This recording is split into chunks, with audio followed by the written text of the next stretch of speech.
वाक सूक्त ऋग्वेद मंडल 10 सूक्त 125 सप्तमो मंत्र। ओम अहम सुवे पितरम अस्य मूर्धन मम योनि अप्सुवन्तः समुद्रे ततः वितिष्ठे भुवनायनुविश्वा अमुं द्यां वर्ष्मणा उपस्पृशामि। ओम अहं सुवे पितरम् अस्य मूर्धन मम योनिः अप्सुवन्तः समुद्रे ततः वितिष्ठे भुवनायनुविश्वा उत अमुं द्यां वर्ष्मणा उपस्पृशामि। मैं ही पितरों का सृजन करूं, किसकी मूर्धा पर सृजन करूं। मम योनि समुद्र यपह में है, सब भुवन प्रतिष्ठित उससे ही संस्पर्श करूं देव को भी मैं। इस मंत्र में ऋषिवाक कहते हैं, वाक नामने ऋषि संस्कृत की परंपरा में कहते हैं। इस सूक्त का ऋषिवाक अर्थात वाणी है, वचन है। उस परमेश्वर की वाणी को आत्मसात करने वाला, वेद वाणी को आत्मसात करने वाला, उसे स्वाध्याय मनन चिंतन के द्वारा अपना लेने वाला जो ऋषि है, जो अध्येता विद्वान साधक है, उसे वाक ऋषि कहा जाता है।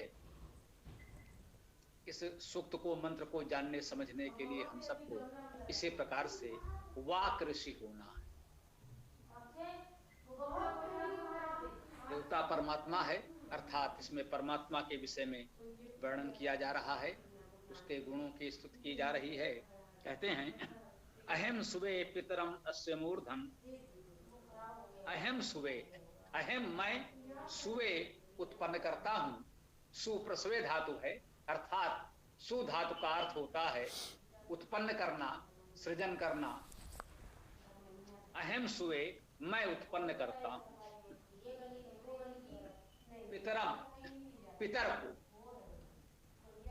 देखिए, मैं पितर को उत्पन्न करता हूं। ये क्या है?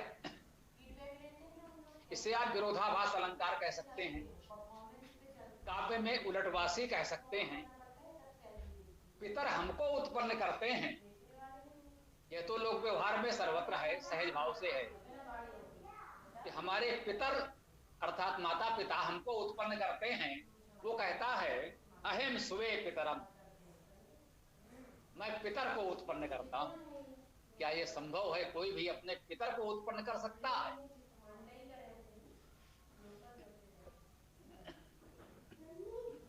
यही काव्य गुण है, रोचकता, विलक्षणता, एक अद्भुत शैली वर्णन की, इसे काव्य गुण कहते हैं।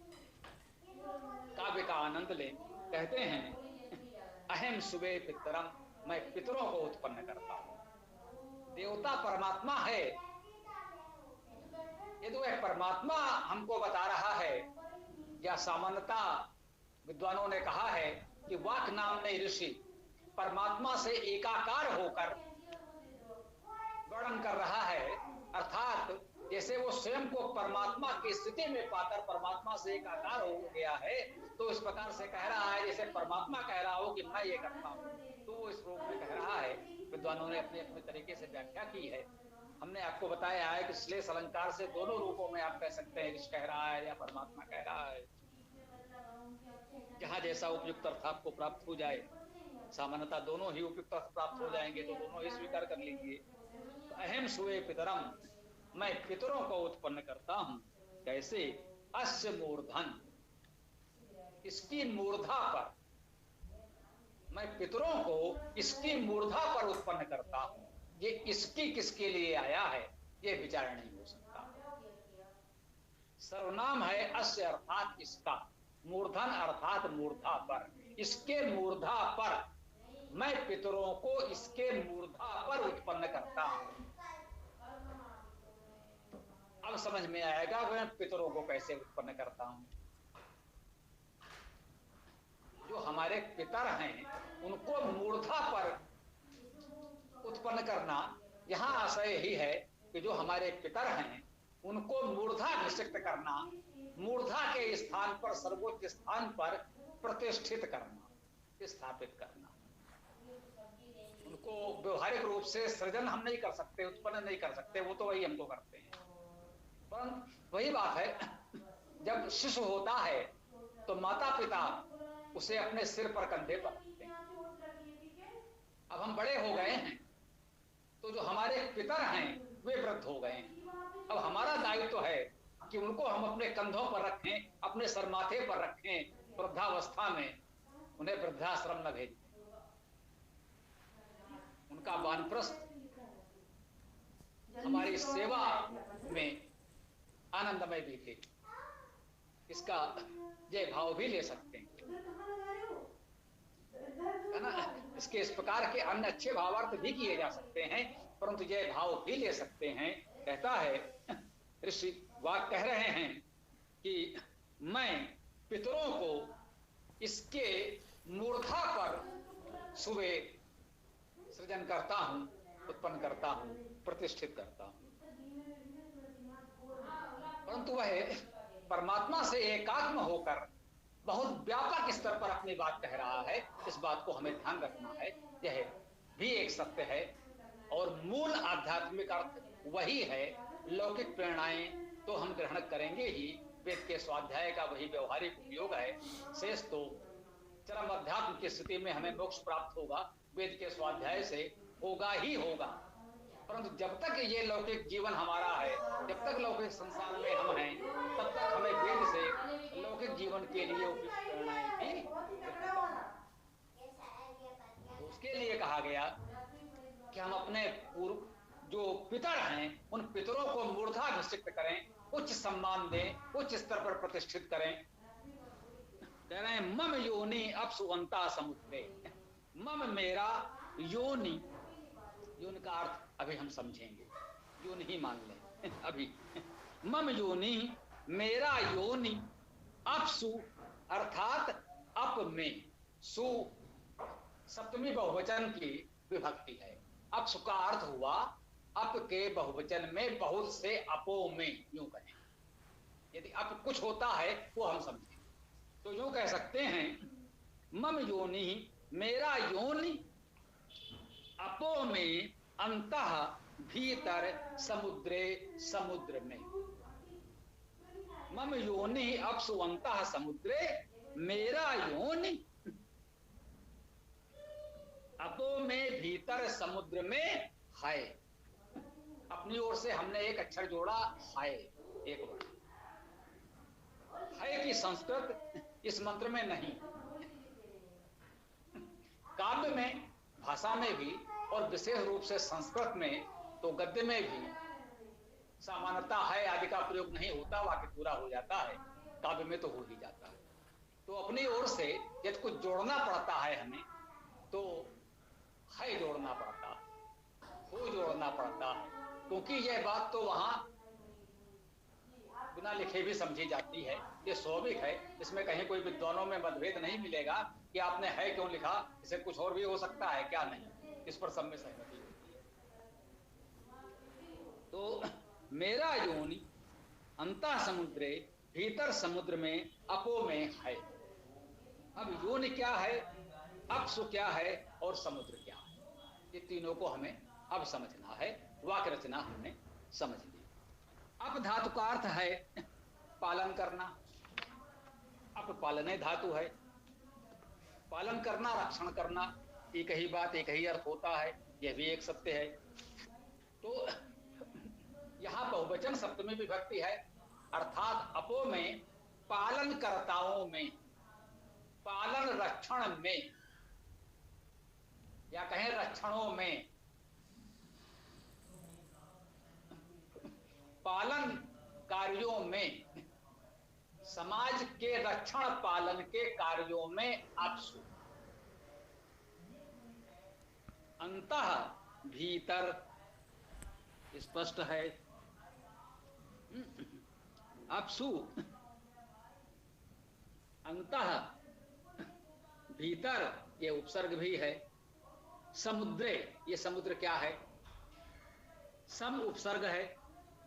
उन्द क्लेदने धातु है, अर्थात उन्द धातु का अर्थ हुआ आर्द्र होना, जल होना, गीला होना।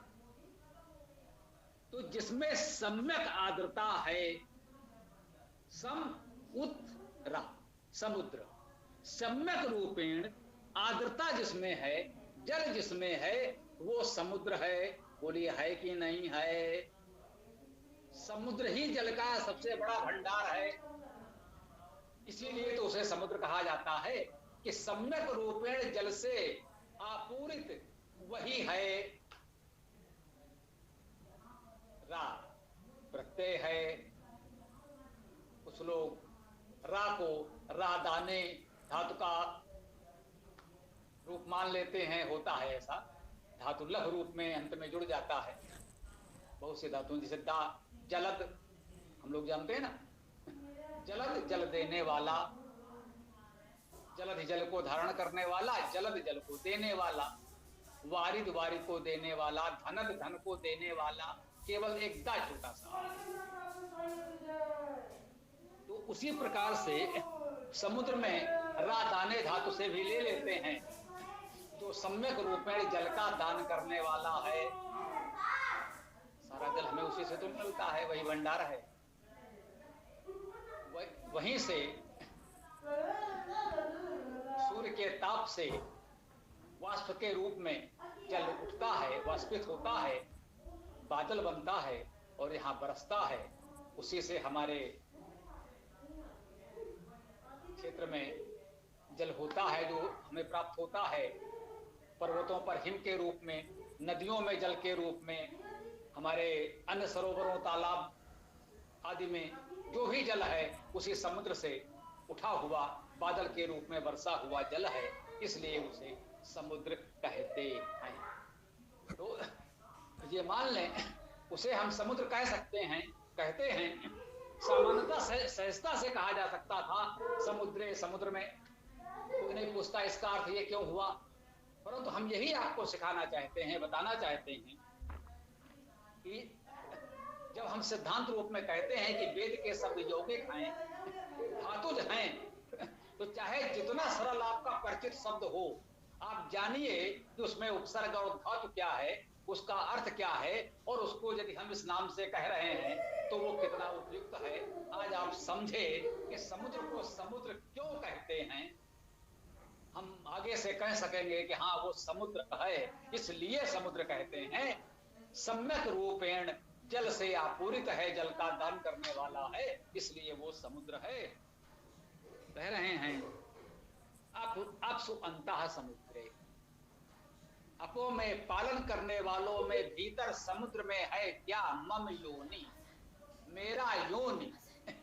योनि क्या है?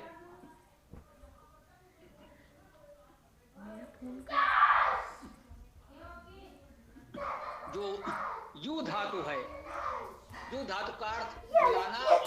जी, ये ध्यान देने की बात है। ऐसी बहुत सी धातु हैं जिनमें विपरीत अर्थक साथ साथ। जो धातु का अर्थ मिलाना भी है और अलग, मिलाने के अर्थ में भी यू धातु होगी और अलग करने के अर्थ में भी यू धातु होगी।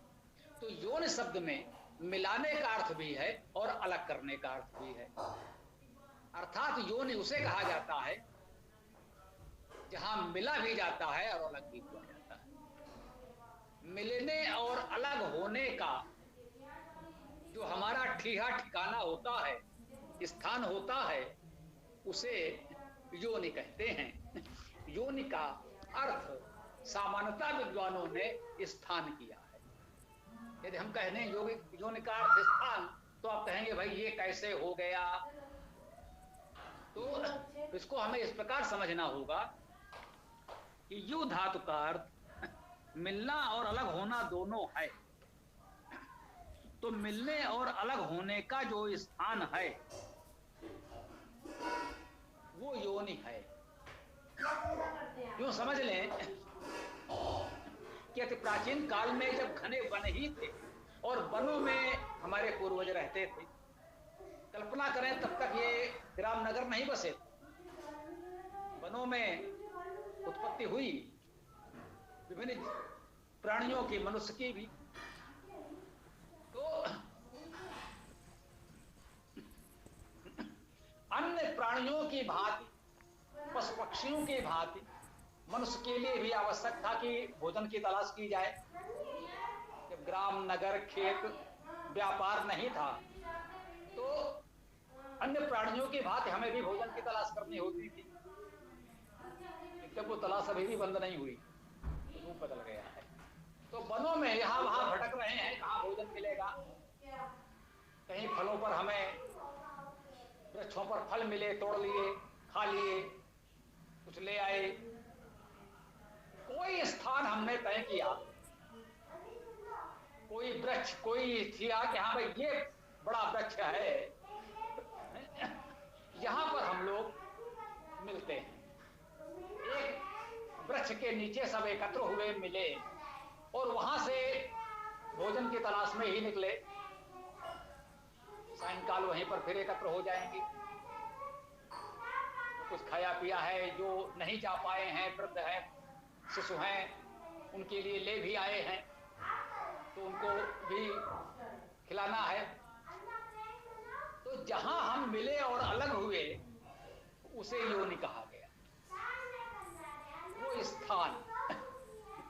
धीरे धीरे उसके लिए हम लोग स्थान शब्द का प्रयोग करने लगे। कैसे? स्था, ठहरना, स्थित होना, रुकना। जब थोड़ी स्थिरता आ गई, जिस स्थान पर हम मिलते थे और अलग हो जाते थे वो केवल एक ठीहा था, धीरे धीरे वहां हम स्थित रहने लगे, स्थापित हो गए। स्था अर्थात ठहरना, रुकना। वहां पर एक स्थिति बन गई, वहां पर लगभग स्थायी रूप से रहने लगे। क्या भाई ठीक है, ये आपका स्थान, ये आपका, ये आपका। तो योनि के स्थान पर जो कहें, पहले योन शब्द, उसके बाद स्थान कहा जाने लगा। भाई ये आपका स्थान, ये हमारा स्थान, इस स्थान पर हम मिलेंगे। तो एक प्रकार से योनि का पर्याय स्थान आ गया। इसको इस रूप में हमें समझ में नहीं आता। तो मम्मी क्या कहा? मम योनि अपसु अंता समुद्र, जो हमारा स्थान है, जो मम मेरा। एक ऋषि, वाक नामने ऋषि कह रहे हैं, मम योनि मेरा स्थान पालनकर्ताओं में है और समुद्र के भीतर। यहां समुद्र प्रतीकात्मक गुणवाची भी है। समुद्र के भीतर स्थान है, वह ऋषि का स्थान तो नहीं हो सकता, वो व्यक्ति का, हमारा, आपका तो नहीं हो सकता। समुद्र के भीतर तो जलचर प्राणियों का ही स्थान हो सकता है। अब यहां समुद्र का प्रतीकात्मक हमें अर्थ लेना होगा। हम कहते हैं हिम शीतलता का गुण ग्रहण करते हैं। हम कभी कहते हैं कि आग, अग्नि, हम उष्णता का गुण ग्रहण करते हैं, ताप का गुण ग्रहण करते हैं। तो उस रूप में यहां समुद्र में, अब यहां पर आपको जो हमने धातुज शाब्दिक अर्थ बताया है वह उपयोगी होगा। इसीलिए कहा है विद्वानों ने कि वेद के शब्द यौगिक हैं, उनका धातुज अर्थ ही ग्रहण करना होगा। यदि समुद्र का अर्थ आप समुद्र मान लेंगे आज के अर्थ में, तो उस ऋषि का स्थान समुद्र के भीतर कैसे संभव है? वहां तो जलचर प्राणी ही रह सकते, हम तो नहीं रह सकते। अब उसका शाब्दिक अर्थ क्या है जो हम समझ चुके हैं? सम उन्द रा, सम्यक रूपेण जल से युक्त और सम्यक जल प्रदाता उसमें है। ऋषि कहता है मेरा स्थान कहां है? जो पालन करता है उनमें है, जो सम्यक रूपेण जल प्रदान करने वाले हैं उनमें है। समुद्र कोई भौतिक वस्तु नहीं है। यहां पर जो सम्यक रूपेण पालन रक्षण करने वाले हैं उनमें ऋषि वाक का स्थान है या परमेश्वर का स्थान है, परमात्मा का स्थान है। जो सम्यक रूपेण जल प्रदान करने वाले हैं, लोगों की प्यास बुझाने वाले हैं। प्यासे को पानी पिलाना आज भी कहते हैं कि सबसे बड़ा धर्म है, बहुत बड़ा धर्म है, बहुत बड़ा पुण्य कर्म है, ये तो कहते ही हैं। उस प्रतीक को ग्रहण कर रहा है जो पालन रक्षण करने वाले हैं, सम्यक रूपेण लोगों को जल प्रदान करने वाले हैं, उनके भीतर हमारा स्थान है, उनके भीतर मेरा स्थान है।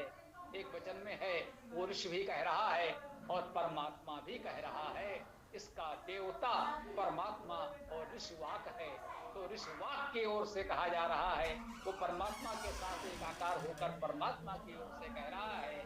अंतिम चरण में हमको मुख्य उपदेश प्रेरणा प्राप्त होती है।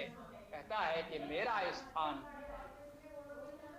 पालन करताओं और सम्यक जल प्रदाताओं के भीतर है। यदि आप चाहते हैं कि वह निश्चेतना आपके अंदर विराजमान हो, यदि आप चाहते हैं कि वह परमात्मा आपके भीतर प्रकाशमान हो, तो आपको ऐसा बनना होगा। हमें पालन रक्षण करने वाला बनना होगा, हमें लोगों को सम्यक रूपेण जल प्रदान करने वाला बनना होगा, हमें समाज में प्यासों की प्यास बुझानी होगी। वो प्यास जल की हो सकती है, विद्या की हो सकती है, किसी और बात की हो सकती है। जो भी जिसकी प्यास है उसे बुझाने का प्रयास करें। जिनको भी आवश्यकता है, जो संकट में हैं, उनके पालन रक्षण का प्रयास करें। जिनको भोजन की आवश्यकता है, वस्त्र की आवश्यकता है, उनके लिए भोजन वस्त्र की व्यवस्था करके उनका पालन करें।